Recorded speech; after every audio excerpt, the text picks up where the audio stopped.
நீதிமன்றம் தான் நான் அந்த வழக்கு எடுக்கணும். இவங்க போய் எனக்கு ரொம்ப அவசரமாக இருக்குது, திங்கக்கிழமை எடுங்க செவ்வாய்க்கிழமை எடுங்கன்னு சொல்ல முடியாது. குறிப்பாக ஜனநாயகன் பற்றி அவர் சொல்லியிருந்தார், எனக்கு முன்னாடியே இது தெரியும், பட் ஆனால் இப்போ என்னோட ப்ரொடியூசர் சஃபர் ஆகிறத பார்க்கும்போது எனக்கு கொஞ்சம் வருத்தமாக இருக்குது அப்படின்றத பதிவு பண்ணேன். இல்லைங்க, எனக்கு வருத்தமாக இருக்குது, தயாரிப்பாளர் படுறது எனக்கு வருத்தமாக இருக்குன்னு தான் சொல்ல முடியும். வர்றவங்களை கட்டி பிடிச்சி ஆக முடியாது. அப்போ பேசப்பட்டது என்னன்னா, கேவியன்ட்ட உங்களுக்கு ஏதாவது லாஸ் ஆனால் கூட நான் அதை பார்த்துக்கிறேன் அப்படிங்கிற மாதிரி தான் முதல்ல பேசுனாங்க. இப்போ கூட ஒன்றும் இல்லை, 75 கோடி ரூபா விஜய்க்கு சம்பளம் பாக்கி இருக்கு. இதுவே வேற ஒரு ஹீரோவாக இருந்தால் என் பணத்தை வச்சாதான் நான் டப்பிங்கே பேசுவேன்னு சொல்லியிருப்பாங்க. இன்னும் இதன் மூலம் ஏதாவது லாஸ் வந்ததுன்னா அடுத்து ஒரு படம் நடிச்சு கொடுப்பாரு. கடைசி படம் சொல்லிட்டாரு. இல்லைங்க, கடைசி படங்கிறதுனால இப்போ கேவியனுக்கு ஒரு 300 கோடி லாஸ் ஆகுதுன்னு வைங்க, அதை எடுத்து கையில் கொடுக்க முடியாதுல்ல. அப்போது அதுக்கு பதிலாக சம்பளம் இல்லாமல் ஒரு படத்தை நடிச்சு தரேன்னு சொல்லலாம், அல்லது பாதி சம்பளம் வாங்கிட்டு நடிச்சு தரேன்னு சொல்லலாம். ஏதோ ஒரு சலுகை அவருக்கு கொடுத்தானா அவர் பேசாமல் இருக்காருன்னா இந்த வழக்கின் திசை வேற பக்கம் போயிடும். அப்போ பர்மனெண்ட்டாகவே இந்த படம் வராமல் போயிடுச்சுன்னு வச்சுக்கோங்க. இப்போது நீதிபதி கேட்குறாங்க, ஏன்பா நீதிமன்றத்தில் ஒரு விஷயம் நாங்கள் பேசிட்டே இருக்கோம், நீங்கள் இந்த வழக்கை திசை திருப்புற மாதிரி வெளியில் ஒரு அறிக்கை விட்டிங்கன்னா என்ன அர்த்தம் அப்படின்னு அவங்க கேட்டாங்கன்னா, கிங் மேக்கராக இருப்பீங்களா அப்படின்ற மாதிரியான விஷயங்கள் கேட்டிருக்காங்க. அதுக்கு நான் ஏன் கிங் மேக்கராக இருக்கணும், எனக்கு வர கூட்டத்தை பார்த்தீங்களா அப்படின்ற மாதிரியான விஷயங்கள் ஸோ அந்த கூட்டம் அவர் மனசில் ஒரு தாக்கத்தை ஏற்படுத்தியிருக்காங்க, மிகப்பெரிய உற்சாகத்தை ஏற்படுத்தியிருக்குங்க. அதே மாதிரி என்னுடைய வழிகாட்டியாக நான் எம்ஜிஆர், ஜெயலலிதா அண்ட் கருணாநிதி இவங்கள தான் நான் சூஸ் பண்ணுறேன் அப்படின்னு சொல்லும்போது, ஆனால் இவர் அந்த கட்சிகள்லாம் எதிர்க்கிறார். இப்போ திமுகவும் சரி அதிமுகவும் சரி அவங்களோட தலைவர்களை தான் எதிர்க்கிறார். அப்படி இருக்கும்போது ஒரு முரணா இருக்கே சார். இல்லை, வழிகாட்டின்னா மொத்தமும் அப்படியே பின்பற்றுவது இல்லைல்ல. இல்லைங்க, இப்போ நம்ம இவ்வளோ பேர் உட்காந்து பேசுகிறோம், இவர் வெளியில் வர மாட்டேங்கிறாரு, மக்களை சந்திக்க மாட்டேங்கிறாரு, இப்படியே போனால் இவர் கட்சி எப்படி ஜெயிக்கும் அப்படின்னா நம்ம சொல்லிட்டு ஒருத்தர் தன்னுடைய தொழிலையே விட்டுட்டு வராரு. நம்ம எல்லாரை விட அவருக்கு எவ்வளோ ரிஸ்க் இருக்கும். திரும்ப படம் எடுக்க போக முடியாது, போனால் ரொம்ப கேலியாக சிரிப்பாங்க, அவர் அங்கே வர முடியாது. அவருக்கு தெரிந்த தொழில் சினிமா தான். அப்போ சினிமாவுக்கு நம்ம திரும்பியே போகக்கூடாதுன்னு நினச்சா அரசியலில் முழு கவனமும் செலுத்தியாகணும். அவங்களுடைய பிரதான எதிர்கட்சியான அதிமுக கூட அவ்வளோ பிரச்சனைகள் சட்ட ரீதியாக இல்லை, அவங்க ஈஸியாக பர்மிஷன் கொடுத்துட்றாங்க. ஏன் அந்த ஒரு பயம்னு கூட வச்சுக்கலாமா சார் விஜய் அவர்கள் மேலே? இல்லை, பயம்னு சொல்வதை விட இப்போ இந்த தமிழ்நாட்டை பொறுத்தளவுக்கு ஒன்று நீ ஆள் இல்லைன்னா நான் ஆள். குஷ்பு அவர்கள் ஒரு இடத்துக்கு பிரச்சாரம் போடுறாங்க சார், அங்கேயும் டிவிகே பாய்ஸ் விஜய்க்கு ஓட்டு போட்டுருங்க அப்படின்னு அவங்க முன்னாடியே சொல்றதுல நம்மளால பார்க்க முடியுது.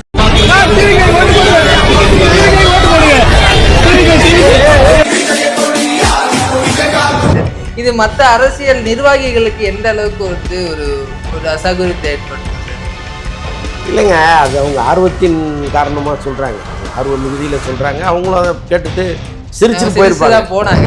அது மாதிரி காங்கிரஸ் சார்பில் இன்னுமே அந்த கூட்டணி பேச்சுவார்த்தைகள் போயிட்டு இருக்கு அப்படின்ற மாதிரியான விஷயங்கள். ஆமாம், அது இறுதி செய்யப்படவில்லை.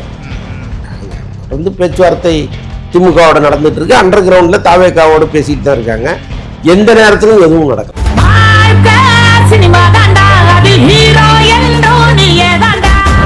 மதுரைவாழ நேயர்களுக்கு வணக்கம். நான் உங்க நவீன். இன்று நம்மிடையே மூத்த பத்திரிகை வலைப்பை சந்தனன் சதானந்திருக்க. வணக்கம் சார். வணக்கம் சார். ஜனநாயகன் திரைப்படம் தொடர்பாக சோஷியல் மீடியாவில் ஒரு விஷயம் பரவிட்டு இருக்கு சார். அதாவது பிப்ரவரி மிட்ல அந்த திரைப்படத்தை இறக்குவதற்கான முயற்சியில ப்ரொடக்ஷன் ஹவுஸ் இருக்கிறாங்க அப்படின்ற மாதிரி தகவல்கள்ல வெளியா இருக்கு. அது உண்மையா சார்? ஆமாம், ஆக்சுவலாக அவங்கள தேடி நிறைய விநியோகஸ்தர்களுக்கு அவங்களால் சொல்லப்பட்ட பதில் அதுதான். என்னன்னா, ஒரு பக்கம் அவங்கள கன்வின்ஸ் பண்ணுங்கிறது சொன்னால் கூட இன்னொரு பக்கம் அதற்கான முயற்சியை அவங்க எடுத்துட்டு இருக்காங்க. அதை சட்ட ரீதியான போராட்டம்னா கட்டாயமாக இன்னைக்கு முடிய போகிறது இல்லைங்கிறது அவங்களுக்கு தெரிஞ்சு போச்சு. ஸோ அதனால் முடிஞ்ச அளவுக்கு சட்டத்திற்கு அப்பாற்பட்டு எல்லாமே பேச்சுவார்த்தையில் முடிகிற ஒரு விஷயம் தானே. ஸோ அது மாதிரி ஏதோ ட்ரை பண்ணிட்டு இருக்காங்கன்னு சொல்கிறாங்க. எந்த அளவுக்கு சாத்தியம்னு தெரியல. ஏன்னா அழுத்தம் ஒரு பக்கம் அவர் மீது இருக்கு, அரசியல் அழுத்தம் ஒரு பக்கம் இருக்கும் பொழுது யார் சொன்னால் கேட்பாங்கன்னு ஒன்று இருக்கு இல்லையா. ஸோ அந்த மாதிரி ஏதோ ஒரு வகையில் அது தொடர்ந்து ட்ரை பண்ணிட்டு இருக்காங்க. இப்போ அந்த தனி நீதிபதி திரும்ப விசாரிக்கணும் அப்படின்னு சொல்லியிருந்தாங்க. பட் அந்த கேஸ் இன்னுமே வரவே இல்லை. அது எப்போ சார் வரதுக்கான வாய்ப்புகள் இருக்கு? அதான் அவங்க எடுக்கணும்ல, அது நீதிமன்றம் தானே அந்த வழக்கு எடுக்கணும். இவங்க போய் எனக்கு ரொம்ப அவசரமாக இருக்குது, திங்கக்கிழமை எடுங்க செவ்வாய்க்கிழமை எடுங்கன்னு சொல்ல முடியாது. அவங்க நீதிமன்றம் அதை லிஸ்ட் பண்ணணும். அங்கே இருக்கிற பதிவாளர் அதை லிஸ்ட் பண்ணணும். அவங்க என்னைக்கு பண்ணுறாங்கன்னு தெரியல. ஸோ அதுலேருந்து தான் இவங்க வந்து வாபஸ் வாங்கி அதுக்கப்புறம் ஒரு முயற்சி பண்ணணும். முதல்ல வாபஸ் வாங்கணும்ல.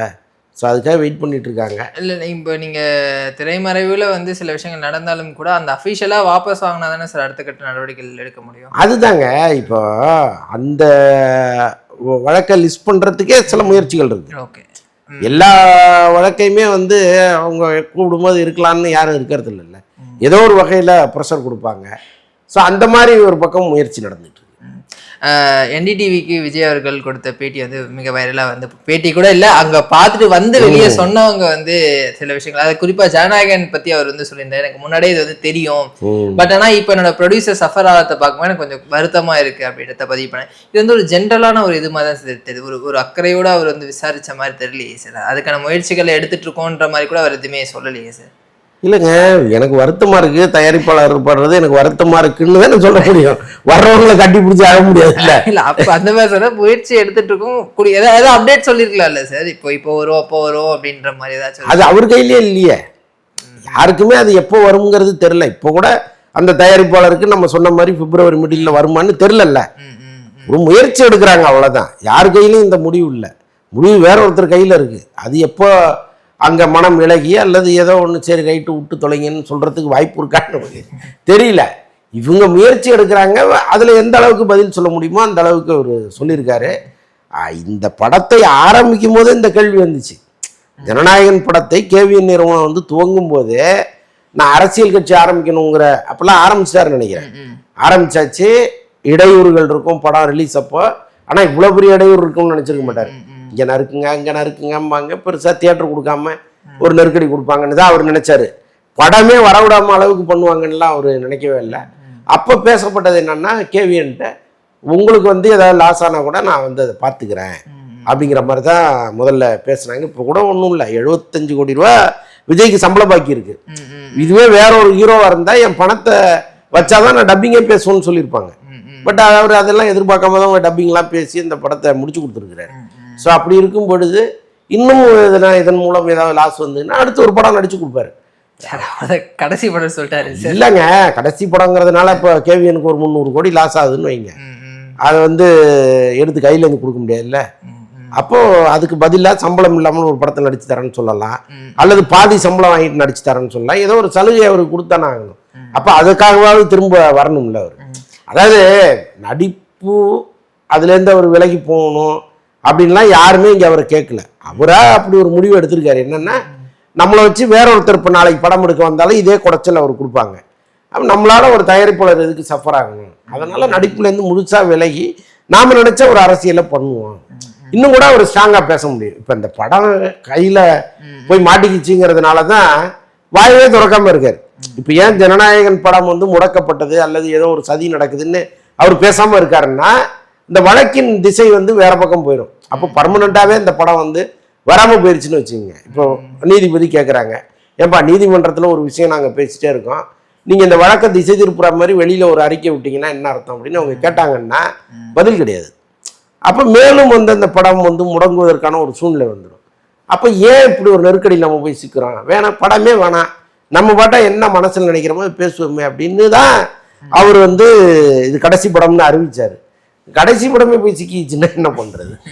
இல்லை, அந்த என்டிடிவி அங்கே போனவங்களுமே அந்த ஒரு கேள்வி கேட்டிருக்காங்க சார், உங்களுடைய கடைசி திரைப்படம் அப்படின்னு வந்து சொல்கிறீங்க அப்படின்னு சொல்லும் போது அவர் இது வந்து 33 வருஷம் எனக்கு இந்த ஜேர்னிங்க, அவ்வளோ ஈஸியாக அந்த முடிவு நான் எடுக்கலை, எவ்வளோ கஷ்டமாக இருக்கும்னு எனக்கு தெரியும், நான் திரும்ப வந்து சினிமாவுக்கு போகிறதுலன்ட்டு மீண்டும் ஒரு மாதிரி தெளிவாக சொல்லியிருக்காரு சார். அவங்ககிட்டயும் எல்லாமே மாறுதலுக்கு உட்பட்டது தாங்க. இங்கே எவ்வளோ விஷயங்கள் இதற்கு முன்னாடி பல பேர் சொல்லியிருக்காங்க. ஆனால் அதை அவங்களே வந்து மீறி இருக்காங்க. அதுக்கு காரணம் வந்து சூழ்நிலைகள் தான். அன்னைக்கு வந்து நீங்கள் சொன்னீங்களே, ஏன் வந்து மறுபடியும் நடிக்க வந்தீங்கன்னு யாராவது கேட்க போகிறாங்களா? கிடையாது. ஸோ அதனால் காலமும் சூழ்நிலையும் தான் அதை ஏற்படுத்தணும். ஒருவேளை ஜனநாயகம் நல்லபடியாக வெளியாகி ஒரு பெரிய ஹிட்டாகி தயாரிப்பாளருக்கு எந்த கஷ்டமும் கிடையாது, அவர் போட்ட பணத்தை லாபத்தோடு எடுத்துகிட்டு போயிட்டாருன்னா இந்த பேச்சுக்கே இடம் இல்லையே. அதுக்கப்புறம் ஒரு முழு நேரம் அரசியல்வாதியான மாற போகிறாரு. அந்த அதே மாதிரி வந்து அவங்ககிட்ட கிங் மேக்கராக இருப்பீங்களா அப்படின்ற மாதிரியான விஷயங்கள் கேட்டிருக்காங்க. அதுக்கு நான் ஏன் வந்து கிங் மேக்கராக இருக்கணும், எனக்கு வர கூட்டத்தை பார்த்தீங்களா அப்படின்ற மாதிரியான விஷயங்கள் வந்து. ஸோ அந்த கூட்டம் வந்து அவர் மனசில் வந்து ஒரு தாக்கத்தை ஏற்படுத்தியிருக்கா சார், தன்னை நம்பி வர மிகப்பெரிய உற்சாகத்தை ஏற்படுத்தியிருக்குங்க. நீங்கள் அவருடைய முதல் மாநாட்டில் அவர் பேசுனதை கேட்டிங்கன்னா, ஒரு தயக்கத்தோடயே பேசியிருப்பார்.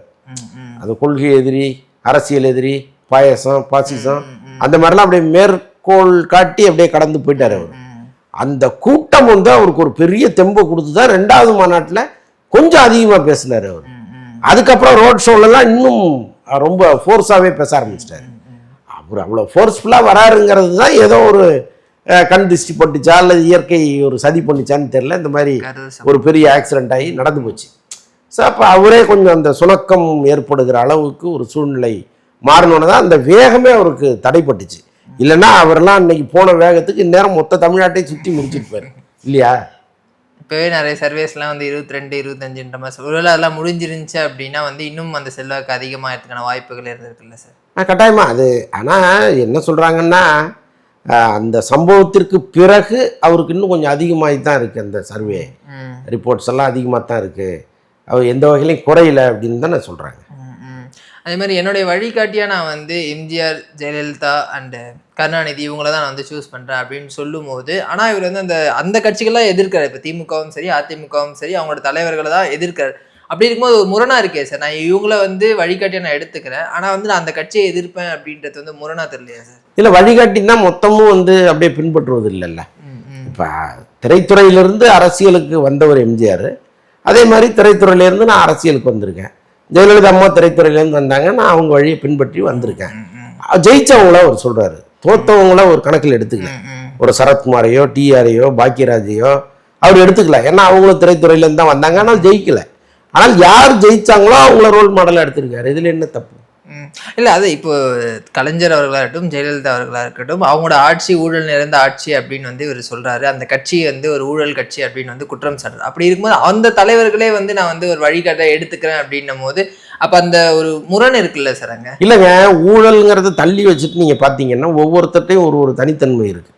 இப்போ கலைஞர் மாதிரி பேச முடியாது, எழுத முடியாது, தொண்டர்களை அரவணைச்சு போக முடியாது. அவருக்கான அந்த அந்த இது இருக்குல்ல, ஒரு காந்த சக்தி கலைஞருக்கு. அது மாதிரி நான் முயற்சி பண்றேன்னு அவர் சொல்லலாம்.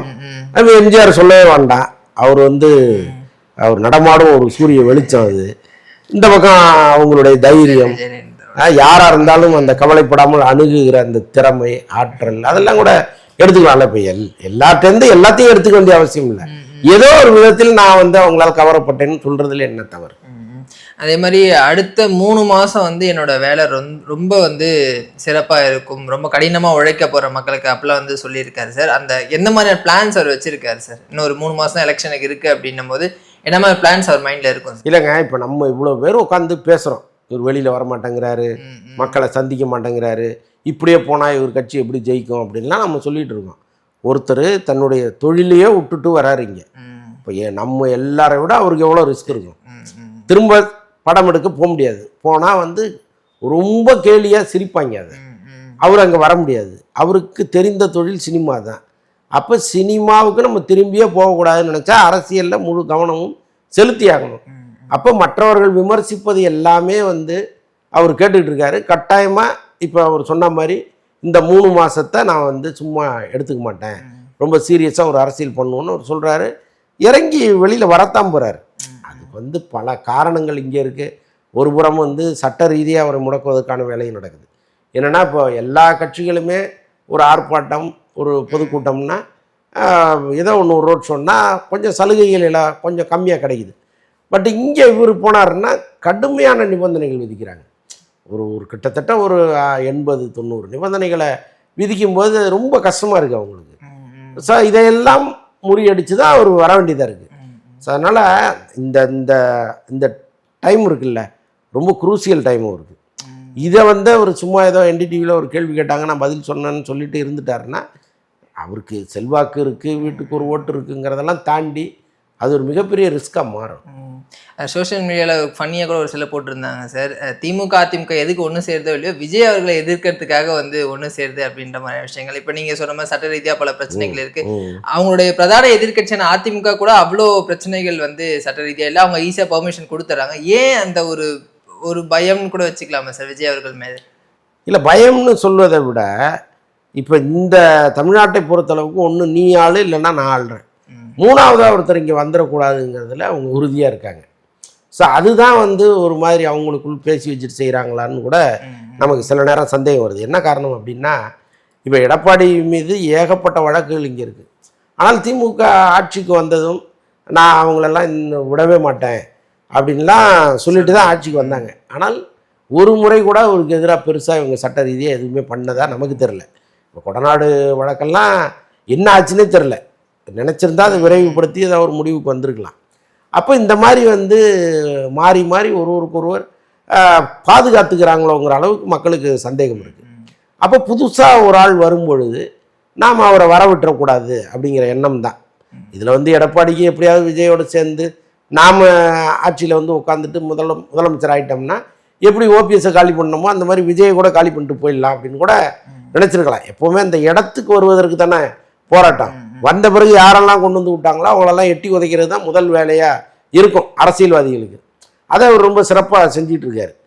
அவர் வந்து இப்போ விஜய்க்கு ஒரு கணக்கு ஒன்று வச்சுருக்கலாம். என்னடா இது வராரு, சரி ரைட் அவர் தயவில் வந்துடுவான், அப்புறம் அவரை அடித்து காலி பண்ணி நம்மளே தொடர்ந்து இருந்துக்கலாம்னு நினைக்கிறதுக்கும் வாய்ப்புகள் இருந்திருக்கும். ஸோ இதெல்லாம் ஸ்மெல் பண்ணி தான் அவர் அங்கே கூட்டணியெலாம் வைக்கல. இன்னொன்று ஒரு தனியாக நாம் ஜெயிக்கணும்னு நினச்சி தான் ஒருத்தர் வருவார். இன்னொருத்தரை ஜெயிக்க வைக்கணும்லாம் வரப்போகிறது இல்லைன்னு வச்சுக்கோங்க. ஸோ இதையெல்லாம் சேர்த்து தான் நான் வந்து கிங்காக தான் இருப்பேன், கிங் மேக்கராக இருக்க மாட்டேன்லாம் அவர் சொல்கிறாரு. அப்போ ரெண்டு பேரும் சேர்ந்து மூணாவதாக வர்ற ஒருத்தரை விரும்பலங்கிறது கண்கூடாக நமக்கு தெரியுது. அதே மாதிரி வந்து அவருடைய டார்கெட் 2031 தான், 26 வந்து ஜஸ்ட் அவருக்கு வந்து ட்ரையல் தான் அப்படின்ற மாதிரி நிறைய பேச்சுக்கள் இருந்து அதே கேள்வி அவர்கிட்டயுமே கேட்டிருக்காங்க. இல்லை நான் 2026 தான் என்னுடைய டார்கெட், அதுதான் என்னோட வேலை, ஸோ அதுலேயே வந்து என்னுடைய ஃபுல் 100% எஃபர்ட் நான் கொடுப்பேன் அப்படின்னு வந்து சொல்லியிருக்காரு சார். எப்படி பார்க்குறீங்க சார்? ஆமாம், 2031ங்கிறது ரிஸ்க் தான். இப்போ யார் ஆட்சிக்கு வந்தாலும் விஜய் அதுக்கப்புறம் நிம்மதியாக இருக்க விட மாட்டாங்கங்கிறது கட்டாயமாக தெரிஞ்ச விஷயம்தான். அப்போ அதை மீறி ஒரு அரசியல் பண்ணணும். இப்போ பண்ண வேண்டிய நேரத்திலே ஒரு வெளியில் வரல. இப்போ நாளைக்கு வந்து இன்னொரு 31 வரைக்குமா நம்ம வந்து தெருவா போகணும், வேணாமே அந்த டைமில் பார்த்துக்கலான்னு இருந்துட்டாருன்னு வைங்க. ஸோ அந்த மாதிரி சிக்கல்கள்லாம் இருக்குது. அப்போது அரசியலில் ஒரு முழு மூச்சாக வரணும், அடிக்கணும், நம்ம கோலை வந்து நம்ம டச் பண்ணணுங்கிறது தான் அவருடைய நோக்கமாக இருக்குது. 2031ங்கிறது வந்து நமக்கு அப்போ பார்த்துக்கலான்னு நினச்சி வந்தாருன்னா இந்த தேர்தலே அவரால் பெருசாக வர முடியாது. ஸோ அதனால் இலக்கு இதுதான். மக்கள் என்ன முடிவு எடுக்கிறாங்கிறது தெரியல. மக்கள் ஒருவேளை நல்ல ரிசல்ட்டை கொடுத்தாங்கன்னா அதுக்கேற்ற மாதிரி அவர் நினைச்ச மாதிரி எல்லாமே நடக்க போகுது. அந்த கூட்டணி அப்படின்ற ஒரு விஷயம் வந்து நீங்கள் பேசியிருந்தீங்க சார். மத்திய அமைச்சர் பியூஷ் கோயல் வந்து ஒரு விஷயம் சொல்லியிருக்காரு. இந்த மாதிரி நாங்கள் விஜய் கூட்டணிக்காகலாம் அழைக்கலை, ஒரு நடிகர் வருவார் போவார், ஆனால் அதெல்லாம் வந்து மக்கள் மத்தியில் எடுபடாது அப்படின்ற ஒரு விமர்சனத்தை வச்சிருக்காரு. ஆனால் அவங்களோட கட்சியிலே வந்து குஷ்பு அவர்கள் இருக்காங்க, சரத்குமார் அவர்கள் இருக்காங்க, ஸோ இவங்களாமே நடிகர்கள் தானே அப்படின்னு வரும்போது அந்த ஒரு முரண் இருக்குல்ல சார் அங்கே? இல்லை, நடிகர்களை அழைக்கிறது இல்லைங்கிறது வேற, இவங்களாம் விரும்பி போகிறது ஒன்று இருக்குல்ல. இப்போ குஷ்பு வந்து காங்கிரஸில் இருந்தாங்க, அதுக்கு முன்னாடி திமுகவில் இருந்தாங்க, அப்புறம் காங்கிரஸ் போனாங்க, அப்புறம் காங்கிரஸ்லேருந்து பிஜேபி போனாங்க, அவங்களுக்கு அது ரொம்ப எளிதாக போயிடுச்சு. சரத்குமார் ஒரு கட்சி ஒன்று வச்சுருந்தாரு, திடீர்னு ராத்திரி 2 மணிக்கு ஒரு முடிவு எடுத்து அதை கலைச்சிட்டு பிஜேபி போயிட்டார். இப்போ அவங்கெல்லாம் வந்து பெரிய செல்வாக்குள்ள நடிகைகள் இல்லை. இப்போ விஜய் அளவுக்கெல்லாம் பெரிய செல்வாக்கெல்லாம் அவங்களுக்கு இல்லை. விஜய்ங்கிறது ஒரு பெரிய ஃபோர்ஸ்ஃபுல்லாக இருக்கார். இப்போ அவரை கூட்டணிக்கு கூப்பிட்டாலும் அவர் வரமாட்டாருங்கிறது அவங்களுக்கு தெரியும். முயற்சி பண்ணியிருப்பாங்க, கட்டாயமாக அந்த முயற்சி இல்லாமல் இருக்காது. இவர் ஏதோ பதில் சொல்கிறாரு. பட் விஜயை ஏங்க ரஜினியை வந்து ஃபோர்ஸ் பண்ணி கூப்பிட்டு வரணும்னு நினச்சவங்க விஜய் விட்டுருவாங்களா என்ன? அதெல்லாம் நடந்திருக்கும். பட் அது இப்போ தெரியாது, பின்னால் எப்பயாவது அதை பற்றி பேசுவாங்க. குஷ்பு அவர்கள் வந்து ஒரு இடத்துக்கு பிரச்சாரம் போகிறாங்க சார், அங்கேயும் வந்து டிவிகே பாய்ஸ் வந்து விஜய்க்கு ஓட்டு போட்டுருங்க அப்படின்னு அவங்க முன்னாடியே வந்து சொல்கிறதுல நம்மளால் பார்க்க முடியும் சார். இது மற்ற அரசியல் நிர்வாகிகளுக்கு எந்த அளவுக்கு வந்து ஒரு அசௌகரியத்தை ஏற்படுத்தும் சார்? இல்லைங்க, அது அவங்க ஆர்வத்தின் காரணமாக சொல்கிறாங்க, அது ஆர்வ மிகுதியில் சொல்கிறாங்க. அவங்களும் அதை கேட்டுட்டு சிரிச்சுட்டு போனாங்க. ஆமாம்மா, அதை ரொம்ப சீரியஸாக யாரும் எடுத்துக்க மாட்டாங்க. பட் அது வந்து ஒரு மாதிரி ஃபன்னாக தான் இங்கே பார்க்கப்படுது. தப்பு இல்லையேங்கிறேண்ணா. நீங்கள் எல்லார்ட்டையும் ஓட்டு கேட்குற மாதிரி அவங்கள்ட்ட கேட்குறீங்க, அவ்வளோதானே. இப்போ அவங்களே ஓட்டு கேட்குறத சொல்லிருக்காங்க. இருக்கட்டும். இப்போ வந்து பல தலைவர்கள் வந்து வீதி பிரச்சாரம் போவாங்க, தெருவில் இறங்கி பிரச்சாரம் போகும்போது பார்த்தீங்கன்னா அங்கே வந்து அந்த வேட்பாளர் வீடும் இருக்கும். யார் எதிர்த்து நிற்கிறாரு பாருங்க, அவருடைய வீடு அங்கே இருக்கும். அங்கேயும் பார்த்து ஒரு கும்பிடு போட்டு மறக்காமல் ஓட்டு போட்டுருங்கன்ட்டு தானே போவாங்க. ஸோ இதெல்லாம் ஒரு அடிப்படை நாகரிகம் தானே. மற்ற கட்சிகளுக்கு வந்து பாத்தீங்க அப்படின்னா அந்த கட்சியினுடைய நிர்வாகிகள் ஓட்டு கேட்கறது நம்மளால பார்க்க முடியுது சார். ஆனா டிவிகேவை பொறுத்த வரைக்கும் பொதுமக்களே நிறைய இடங்கள்ல வந்து இந்த மாதிரி விஜய் தம்பிக்கு ஓட்டு போடுங்க அப்படின்னு சொல்றதுல வீடியோ எல்லாம் நம்ம வந்து பார்க்க முடியுது சார். ஒரு ஒரு கடைக்காரர் ஒரு பில்லை வந்து கீழே போட்டிருக்காரு sir, vote for Vijay, support whistle, இப்படிலாம் பார்க்கும்போது உண்மையிலேயே வந்து ஒரு ஆச்சரியமா இருக்கு சார். இந்த ஒரு வரவேற்பு, இந்த ஒரு அவருக்கு கொடுக்கக்கூடிய அந்த மரியாதை, செல்வாக்கு அப்படின்றது வந்து ரொம்ப வியப்பா இருக்கே சார் இந்த எலெக்ஷன்ல. அதாங்க எனக்கு ரொம்ப ஆச்சரியமா இருக்கு. பல இடங்கள்ல இது நடக்குது. சின்ன சின்ன பசங்கள்லாம் ஏதோ சைக்கிள் எல்லாம் கொடி கட்டிட்டு போறாங்க. குட்டி குட்டி பசங்கள்லாம் எங்கேயாவது ஒரு 10 பேர் ஒன்று சேர்ந்தா டிவிக்கேன்னு கத்துறாங்க. அது இந்த அஜித்தே கடவுளேன்னு கத்திட்டு இருந்தாங்கல்ல கொஞ்சம் காலம். அந்த மாதிரி எதுக்கு கத்துறோம் ஏன் கத்துறோன்னு தெரியாமல் ஒரு கூட்டம் கத்திக்கிட்டு இருக்கு. ஆனால் நீங்கள் சொன்ன மாதிரி இந்த கடையில் பில்லில் போடுறாங்கங்கிற மாதிரி அந்த மாதிரி விவரமானவர்கள் தொடர்ந்து கேட்டுகிட்டே இருக்காங்க. ஆக்சுவலாக என்னென்னா கிட்டத்தட்ட ஒரு 40 வருஷமாக மாறி மாறி நம்ம பார்த்துட்டே இருக்கோம். புதுசாக ஒரு ரத்தம் வரட்டுமே, ஒரு புது மெத்தட் அரசியல் தமிழ்நாட்டில் வரட்டுமேன்னு நினைக்கிற ஒரு ஒரு பகுதி இருக்குது இங்கே. ஸோ அவங்க வந்து ஒரு தன்னார்வத்தோட கேம்பெயின் பண்ணுறாங்க. இது வந்து தாவேக்காவில் அவங்க இணைந்து தான் அந்த வேலையை செய்யணும்னு இல்லாமல் ரொம்ப தன்னார்வத்தோட யாராவது பார்க்கும்போது மறக்காமல் விஜய்க்கு ஓட்டு போட்டிருக்கேன்னு சொல்கிறத ஒரு வழக்கமாக வச்சுருக்காங்க. இவ்வளவு மக்கள் ஆதரவு இருக்கிற ஒருத்தர் வந்து இன்னும் எஃபர்ட் பண்ணி ஒரு அரசியலை கையில் எடுத்திருந்தாருன்னா அது எப்படி இருந்திருக்கும்னு யோசிச்சு பார்க்குறேன். விஜய் வந்து அவ்வளோ ஃபோர்ஸாக இருக்காரா, அவ்வளோ ஸ்பீடாக வேலை செய்கிறாரா அப்படின்னா இல்லை. அது ஒரு பெரிய அதிருப்தி அவருடைய கட்சிக்காரர்களுக்கே இருக்குது. அவர் வந்து ரொம்ப ஃப்ரீக்வெண்ட்டாக வெளியில் வரமாட்டேங்கிறாரு, ரொம்ப நிறைய பேச மாட்டேங்கிறாருங்கிற கவலை எல்லாம் அவங்களுக்கு இருக்குது. ஆனால் இப்படி இருக்கும்போதே இவ்வளோ செல்வாக்குன்னா நீங்கள் இறங்கி அடிச்சிங்கன்னா என்ன ஆகும், அது அவர் தான் யோசிக்கணும். அவர் பார்த்துட்டு இருப்பார்ல சார், இந்த கட்டாயமாக எல்லாத்தையும் பார்த்துட்டு இருப்பார். இந்த அன்பை பார்ப்பார். இந்த மக்கள் வந்து நம்ம எல்லாம் இவ்வளவு பாசம் வச்சுருக்காங்களே எல்லாமே தெரியும். ஆனால் கொஞ்சம் அவர் வந்து அதுக்காக உழைக்கணும், இறங்கணும்.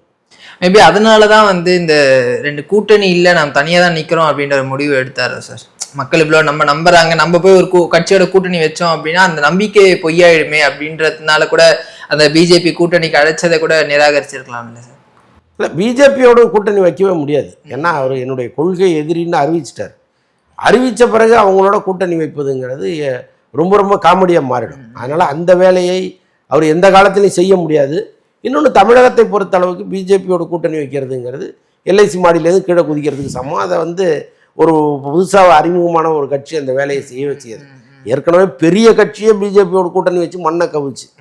ஸோ இல்லைன்னா தனிப்பட்டு அன்னைக்கு அதிமுக ஒரு முடிவை எடுத்து நான் தனியாக நிற்கிறேன்னு அனௌன்ஸ் பண்ணியிருந்தா இன்றைக்கி திமுகவே ஆட்சியில் கிடையாது, அதிமுக தான். அன்னைக்கு மக்கள் செல்வாக்கு அதிமுக மீது அப்படி இருந்துச்சு. யாருமே எதிர்பாராத விதத்தில் அவங்க பிஜேபியோட கூட்டணி வச்சோன்னே எல்லாருக்கும் வெறுத்து போச்சு. அட போயா இதுக்காக அவ்வளோ பேசுனீங்க அப்படின்ட்டு. அப்போ அதை வந்து தேர்தலில் அவங்க ரிஃப்ளெக்ட் பண்ணிட்டாங்க. இவன் மீண்டும் அந்த தவறை அவர் பண்ணியிருக்காரு. அது அவருக்கு என்ன பிரச்சனையோ, அங்கே அவருக்கு என்ன நெருக்கடியோ போய் சேர்ந்துட்டாரு. அதனுடைய விளைவை அவர் அனுபவிக்க போகிறாருன்னு வச்சுக்கோங்க. அப்படி ஒரு தவறை எப்படி விஜய் செய்வார்? பிஜேபிக்கு தமிழகத்தில் இருக்கிற மரியாதை என்னன்னு அவருக்கு தெரியுமில்ல. அந்த மாதிரி காங்கிரஸ் சார்பில் இருந்து வந்து இன்னுமே அந்த கூட்டணி பேச்சுவார்த்தைகள் போயிட்டு இருக்கு அப்படின்ற மாதிரியான விஷயங்கள். ஆமாம், அது இறுதி செய்யப்படவில்லை. தொடர்ந்து பேச்சுவார்த்தை திமுகவோட நடந்துட்டு இருக்கு. அண்டர் கிரவுண்டில் தாவேக்காவோடு பேசிட்டு தான் இருக்காங்க. எந்த நேரத்திலும் எதுவும் நடக்கலாம். அது எப்போ சார் அந்த தெளிவான அறிவிப்பு வெளியேற வாய்ப்பு? எனக்கு தெரிஞ்சு பிப்ரவரி எண்டில் ஒரு முடிவுக்கு வந்துருவாங்கன்னு நினைக்கிறேன். திமுகவா தாவேக்காவாங்கிறத ரொம்ப தெளிவாக சொல்லிடுவாங்க. ஸோ அது வரைக்கும் வந்து இந்த கூட்டணி தொடர்பான விஷயங்கள் வந்து போயிட்டு இருக்கும். ரொம்ப நன்றி சார், பல தகவல்கள் தெரிவிச்சிங்க. அடுத்து அவங்க என்னென்ன மாதிரி விஷயங்கள் பண்ண போறாங்கன்னு பார்க்கலாம்.